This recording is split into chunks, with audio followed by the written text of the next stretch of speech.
தேவ ஊழியர் Charles Spurgeon அவர்களின் தியான புத்தகத்திலிருந்து சில வரிகள். மத்தேயு 5:9.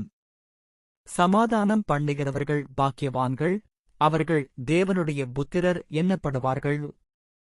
இது மலை பிரசங்கத்தின் 7வது ஆசீர்வாதம். எபிரேயர்களிடையே 7 என்பது முழுமையைக் குறிக்கும் எண்ணாகும். இரட்சகர் சமாதானம் செய்பவரை இந்த பட்டியலில் 7வதாக வைத்ததற்கு காரணம், அவர் கிறிஸ்து இயேசுவுக்குள் ஒரு முழுமையான மனித நிலையை மிக நெருக்கமாக எட்டுவதால் இருக்கலாம்.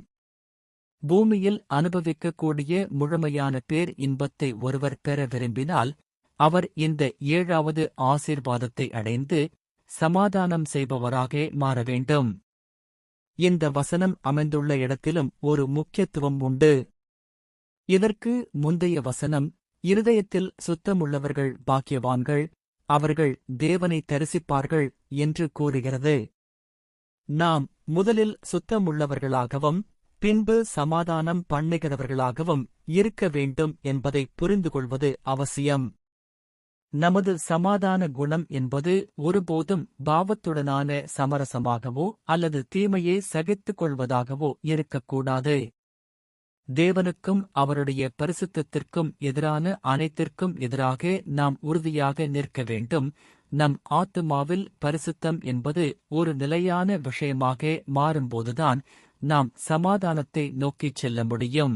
அதேபோல் இதற்கு அடுத்து வரும் வசனமும் ஒரு குறிப்பிட்ட நோக்கத்திற்காகவே அங்கு வைக்கப்பட்டுள்ளது போல தெரிகிறது.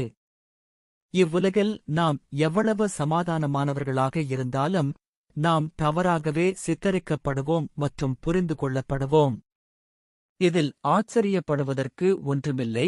ஏனென்றால் சமாதான பிரபு ஆகிய கிறிஸ்துவே தம்மால் என்ற சமாதானத்தின் மூலம் இவ்வுலகில் அக்கினியைக் கொண்டு வந்தார். அவர் மனிதகுலத்தை நேசித்த போதும், எந்த தீங்கும் செய்யாத போதும், மனுஷரால் நிந்திக்கப்பட்டும் கைவிடப்பட்டும் துக்கமுடனும் பாடுகளுக்கு பழகினவருமாயிருந்தார். எனவே சமாதான இதயம் கொண்டவர்கள் தங்களுக்கு எதிரிகள் வரும்போது ஆச்சரியப்படாமல் இருக்க, அடுத்த வசனம் இவ்வாறு கூறுகிறது: நீதி நிமித்தம் துன்பப்படுகிறவர்கள் பாக்கியவான்கள், பரலோக ராஜ்யம் அவர்களுடையது. இவ்வாறு சமாதானம் செய்பவர்கள் பாக்கியவான்கள் என்று அறிவிக்கப்படுவது மட்டுமல்லாமல் அவர்கள் ஆசீர்வாதங்களால் சூழப்பட்டும் இருக்கிறார்கள். ஜெபம். ஆண்டவரே, இந்த 7வது ஆசீர்வாதத்தை அடைய எங்களுக்கு கிருபை தாரும். நாங்கள் முதலில் சுத்தமுள்ளவர்களாகவும் பின்பு சமாதானம் உள்ளவர்களாகவும் இருக்கும்படி எங்கள் மனதை பரிசுத்தப்படுத்தும்.